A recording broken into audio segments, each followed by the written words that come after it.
समझ नहीं आ रहा आज के मैं वीडियो किस तरह शुरू करूं, किस पॉइंट पे शुरू करूं और क्या बोलूं, because I think this goes down as one of the best T20 matches in I think history. मैं तो इसको 2019 के वर्ल्ड कप सेमीफाइनल से कंपेयर करने के पॉइंट पे आ गया हूँ कि इट वाज लाइक दैट बिल्कुल। And Pakistan India was it was insane.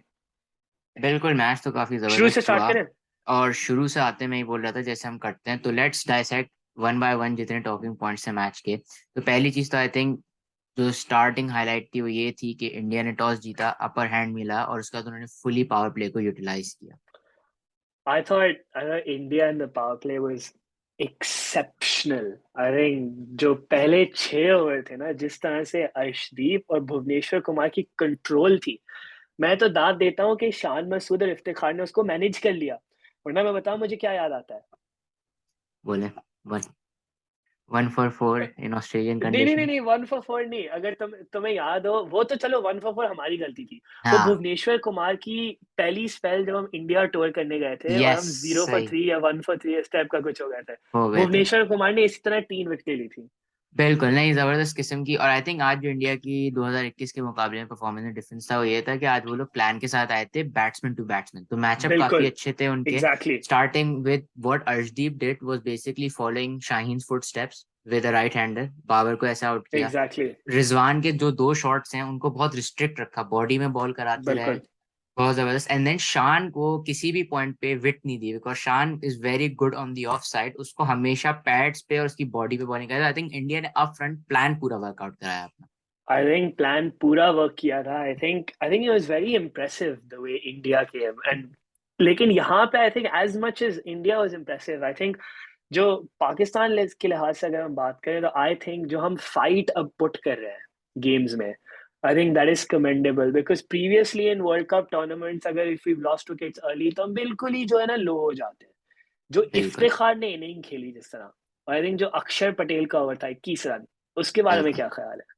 I think ये मैं आने वाला था कि जो अगला टॉकिंग पॉइंट है वो ये है कि हमारे मिडिल ऑर्डर ने, या रिलेटिवली जो मिडिल और टॉप के बीच का एक ट्रांजिशन होता है, उसने फाइनली दिखाया कि उनका रोल क्या है। एंड आई थिंक थोड़ा कॉन्फिडेंस आया होगा हर किसी को इस फैक्ट में एग्जैक्टली। कि नीचे से कुछ ना कुछ रन हो सकते हैं, क्योंकि आज तो यस। बाबर और रिजवान प्रॉपरली फेल हो गए। इफ्तिखार की अच्छी चीज यही तुमने जैसे कही कि उन्होंने अपना बॉलर पिक किया, और वो बहुत इंपॉर्टेंट था क्योंकि एग्जैक्टली। ग्राउंड बड़ा था। एग्जैक्टली आई थिंक इफ्तिखार की जो जो प्लान था, I thought that was fantastic. Because बिल्कुल। उन्होंने अक्षर पटेल को पिक किया, उन्होंने कहा कि इस ओवर को 3 छक्के मारेंगे। और उसके बाद एक चीज आई थिंक काफी लोगों ने मेरे से पूछा, आई थिंक काफी टॉकिंग पॉइंट भी है, वो ये है कि 3 लोग, बल्कि 2 लोग, I think Shadab, Haider and Nawaz, was Nawaz. Their intent right? मतलब did they go too hard और आई नो? थिंक। बिकॉज हाँ, हमारे एंड में रन बन गए बिकॉज ऑफ बिल्कुल। आफरीदी एंड हारिस रऊफ, बट अगर वो हारिस। नहीं बनते। तो मुश्किलें आती। आई थिंक इसमें दो अप्रोच थी जो मैं समझ रहा था जिस टाइम पे शादाब आया था। उस वक्त शादाब का इंटेंट दिखाना सही था क्योंकि उस वक्त या मोमेंटम हमारे पास था। लेकिन जब बिल्कुल शादाब की विकेट गिरी तो हमें इस बात का एहसास हो जाना चाहिए था कि हमारे पास एक ऐसा बैट्समैन पड़ा है जो 17 ओवर से पहले बैटिंग नहीं कर सकता। एक बिल्कुल। ऐसा बैट्समैन है जो लो ऑन कॉन्फिडेंस है, और बचे नवाज। तो उस वक्त हैदर की जगह नवाज को आना चाहिए था, और नवाज को, जैसे नवाज ने खेला भी सही था आके, वो खेलना चाहिए था। हैदर ने या आके बिल्कुल इमेच्योरिटी शो की वहां पे, उस पॉइंट पे कोई जरूरत नहीं थी। जब आपको पता है इतनी लंबी बाउंड्री है, आप एक दो या रन करके पहले एक मोमेंटम आई बढ़ाते हंड्रेड तो ये परसेंट था। Agree with that. मुझे यही चीज कहनी थी यहाँ पे कि I thought the maturity from Haider was absolutely rubbish. I thought it was rubbish because बिल्कुल। मुझे समझ नहीं आया वो क्या शॉट खेलना चाह रहे थे। इतनी लंबी लेग साइड बाउंड्री है, it's a good length ball, skid हो रही है, थोड़ी सी तो मेच्योरिटी इशू करते, क्योंकि वहां पे गेम कंप्लीटली चेंज हो गया। चलो नवाज गॉट बिल्कुल। Unlucky, he played well as you said, but पर इट वही वाज बात है वेरी कि, डिसअपॉइंटिंग। और उस पे एक पॉइंट ये भी है कि आपने यहाँ पे बाबर की जो टैक्टिक थी आज एक एक्स्ट्रा बैट्समैन के लाने की, वो खुद ही आपने डिस्प्रूव कर दिया अपनी बेवकूफी की वजह से, कि अगर यहाँ पे अगर वही एक्स्ट्रा बैट्समैन 10-15 रन कर देता ना, तो अभी हम बाद में बात करेंगे, लेकिन कोई इस बात पे नहीं आता कि भाई एक्स्ट्रा पेसर नहीं खिलाया, जो हम बॉलिंग की तरफ आएंगे। बट ओवरऑल आई थिंक हम 10-15 रन शॉर्ट थे, लेकिन अच्छी रिकवरी या थी फ्रॉम वेयर वी स्टार्टेड। आ जाओ बॉलिंग बिल्कुल। की तरफ। बॉलिंग की तरफ आ जाए तो I thought if we look at our start, अगर हम हमारी पावर प्ले की बात करें, typical Pakistan India type, India not firing up top, but I thought the quality of bowling आज, I thought India got themselves into the hole, if I'm honest. I thought the strategy was all wrong from India.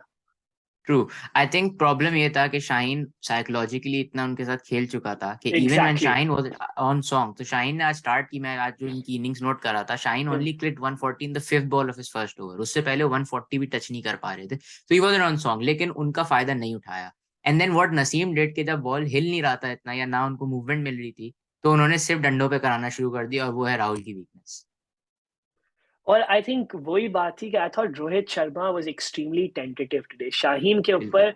वो अपना जो आगे वाला पाँव है, he was बिल्कुल। Not getting it towards the ball because he is like अभी एक ये इन स्विंग होगी और मेरे पैडों पे लग जाएगा, जो वी ऑल नो कि उनकी वीकनेस है। तो आई थिंक बिल्कुल। Power play we dominated. I think Surya Kumar Yadav once again never makes runs against us वो, except for Pakistan T20 हर किसी। batsman है। बिल्कुल। बिल्कुल नहीं, आई थिंक इनका स्टार्ट अच्छा था, but again Haris Rauf was brilliant. I think overall पहले 6 ओवर में बाबर की चेंजेस वगैरह सब अच्छी थी, and I feel like all the way up to 10th over हमने सब सही किया, क्योंकि फिर शादाब टॉप क्लास बॉलिंग उनकी परफेक्ट लेंथ पे डाल रहे Exactly. थे, नो रूम, और वहां पे हमने गेम पकड़ के रखा। अब आते हैं गेम I की don't टर्निंग think पॉइंट। वही, हाँ। तुम्हें क्या लगता है? I personally think I don't think we made many tactical errors in this game. I thought one, it was just Kohli brilliance. I thought obviously वो नवाज का over was the turning point जब उसको भी 3 छक्के पड़े उस ओवर में।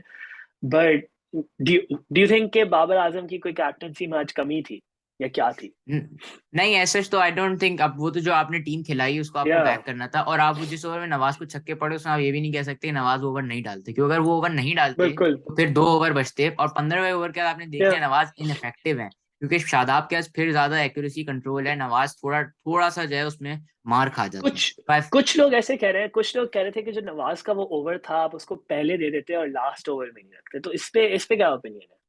नहीं, आई थिंक बहुत बहुत टेंटेटिव था जो मेम था, और इंडिया का भी यही हो गया था दोनों साइड से कि वो गेम डीप लेकर जा रही थी, और कोहली बिल्कुल। Was looking for balls to put away. जब वो शाहीन का जो ओवर था उसमें आपको अंदाजा हो गया था, 19th ओवर आपको पता है ड्रेडेड ओवर होता है, वो किसी को नहीं कराने का दिल चाहता T20 में, तो हमने वो हारिस को दे दिया। अब उसमें भी ये वही। कह सकते हैं कि शायद हारिस का थोड़ा सा ब्रेन फेट था, कि I think Kohli was almost expecting a slower ball after the shot, that was a या ब्रिलियंट शॉट जो उन्होंने खेला उस लेंथ पे, या पता नहीं कैसे स्ट्रेट खेल गए, बट क्या लगता है कि उस वक्त अगर वो यॉर्कर या थोड़ा सा स्किट करने की बॉल की तरफ जाते तो बेहतर आई रहता। थॉट वही, आई थॉट एक ही बॉल की बात थी इन माय हाँ। Personal opinion. अगर वो एक बॉल पे भी छक्का नहीं लगा होता तो it would have been a completely different game. या शाहीन के ओवर में एक कम चौका लगा होता, मतलब मार्जिन्स की गेम है, और then no one would be saying anything to Nawaz because end में we would have gotten through. But I बिल्कुल। Think there's a lot to be talked about in that last Nawaz over, though I think that is where we might have tactically lost a bit. I think वहां पे 2-3 issues ये भी थे, और by the way अगर ये defend हो जाता ना आज टोटल, तो आज कोई भी टीम सिलेक्शन के ऊपर तनकीद नहीं करता है, क्योंकि Exactly. सब परफेक्ट हो चुका होता। लेकिन अब क्योंकि आज हम नहीं जीते, तो अब सबको ये हो रहा है कि 8 बैट्समैन क्यों खिलाए गए टीम के, तो खैर उस पर हम आते हैं। लेकिन हाँ, पेस अप बॉलिंग करवाना सीम अप उनसे आई थिंक थोड़ा सा bit of a tactical error था, उनको स्पिन ही करा देनी चाहिए थी, Yeah. क्योंकि उनसे बॉल कंट्रोल नहीं हो रहा था सीम up. I think you needed to back yourself as a spinner. बिल्कुल। I think आप एक ऐसी चीज कराने जा रहे हैं जो आपकी ना प्रैक्टिस है ना कुछ है, तो it was a bit out of the blue. Obviously, once again, if it would have worked, people would have said what a change. But I thought it was quite poor from Nawaz. And बिल्कुल। not the wide, but I think the full the tosses. I no thought ball, the the full full toss. tosses were, and once again, controversy है कि क्या वो no ball controversy. थी। हाँ इस वो match तो में वैसे बहुत कंट्रोवर्शियल डिसीजंस हैं। ट्रू। आई थिंक, क्या ख्याल है? मैं तो कहूंगा नो बॉल नहीं थी, लेकिन हाँ ये वाली बहस तो पूरा दिन I चलती don't रहेगी। think I don't think वो no ball थी. As a non-biased, I don't think it was a no ball. बिल्कुल। I think, but at the same time, जो Indians इसको देख रहे हैं, I think yes, we got lucky also जब ball spider cam पे लगी थी. हाँ तो वो कहानी बराबर हो गई, क्योंकि वो भी काफी क्लोज कॉल थी। आई थिंक इसमें एक चीज ये है कि Yeah, अब जब जब मैच हो गया, अब काफी क्लोज मैच था, सब चीजें हो गई, बाबर ने एक ही टैक्टिक 2 बार यूज की, जिसमें उन्होंने अपना एक स्पिनर जो उनका वीक पॉइंट था उसको आखिरी ओवर तक बचाया, इस होप के अंदर कि शायद रन हो। पिछले मैच में बिल्कुल। रन नहीं थे, इस वाले मैच में रन थे, तो स्पिनर फायर नहीं करा दोनों में। अब इशू ये गोइंग लेकिन फॉरवर्ड। लेकिन लेकिन फास्ट बॉलर भी नहीं फायर किए again. I will agree because although 16 ही थे, ज्यादा होने चाहिए थे in my opinion. ट्रू। हाँ वही मैं कह रहा हूँ ना, हारिस का जैसे आई थिंक Yeah, जो मिडिल फेज था 15 से लेके 18 तक का, वहां पे नसीम ने बहुत अच्छे ओवर किया, आई थिंक उनकी स्लोअर बॉल Naseem was काफी too अच्छी good. थी, Yeah, और उन्होंने अपने एक तरह से पकड़ के रखा हुआ था हार्दिक पांड्या को। पांड्या कोशिश में थे कि एक बॉल उनके स्लॉट में आए पेस में तो फेंकें उसको, और yeah. वो लेंथ करा रहे थे स्लोअर बॉल के साथ, तो आई वाज गुड। बट अब सवाल यही है कि गोइंग फॉरवर्ड क्या पाकिस्तान को चौथा पेसर खिलाने की जरूरत है या नहीं? ये बहुत This is a very, very tough question. In my opinion, I think we need a fourth pacer, but I don't think we have a fourth pacer. This is my opinion. बिल्कुल। मैंने एक अपने दोस्त से बात करा था, मैंने ये बात बोली कि आज हमारा प्योरली आठवां बैट्समैन खिलाने का जो डिसीजन था वो that was primary because of what happened today. Babar Rizwan अगर फेल कर गए तो हमारे पास इतने फेल सेव्स होने चाहिए कि एक नहीं, और वही हुआ कि इफ्तिखार रन कर गया, इफ्तिखार नहीं करता तो शायद हैदर कर देता, हैदर नहीं करे तो आसिफ कर दे। Exactly. But I feel like south Africa के साथ हमारे शायद सिडनी में मैच है या पर्थ में, आई डोंट रिमेम्बर, बट वहां पे हमें शायद If अगर it's हम हैदर if it's को drop, Sydney, that's a huge advantage because वहां टर्न या होती है. अगर टर्न पर्थ होती है है, तो फिर सवाल आता yeah, है. बिल्कुल। तो आई थिंक मे बी अगर बिठाना है तो हैदर को बिठा के हम ट्राई कर सकते हैं वसीम को, लेकिन I don't think Nawaz drop होगा। That is just a ridiculous thought. आपका No, Nawaz as a not a chance. Batsman makes this team in a middle order, तो नवाज Yeah. को तो आप दूर। और दूसरी ऑप्शन ये है कि क्या आप आसिफ को ड्रॉप करना चाहेंगे जो आज उन्होंने हरकत की है शॉर्ट बॉल के साथ? Yeah, I think Heather gets dropped. I think simple. Haider And I gets drop. think because Asif Ali, regardless of what he did today, which he's done multiple times in the past, he just has that ability and he's just won us those many games, which Heather Ali unfortunately has not done. So बिल्कुल। this is the तो only change that will happen. I don't see Fakhr getting in now either. हाँ नहीं, आई don't think, I mean शान, I think मैंने शुरू से हम लोग ने बात की थी कि उसको बैक Hmm, करना चाहिए नंबर 3 पे, आज उसने दिखा दिया कि भैया आपके दो एंकर फेल करते हैं तो एक फेल सेफ, हमारी टीम में फेल सेफ नहीं होता तो कुछ नहीं हो सकता। आज भी हमें इस बात का अंदाजा हो गया, तो बहुत इंपॉर्टेंट था। बिल्कुल बट खैर देखते हैं आगे क्या होता है। अगर आपको हमारी वीडियो अच्छी लगी और कोई और ओपिनियन हो तो please share in comments, and until then please like follow and subscribe.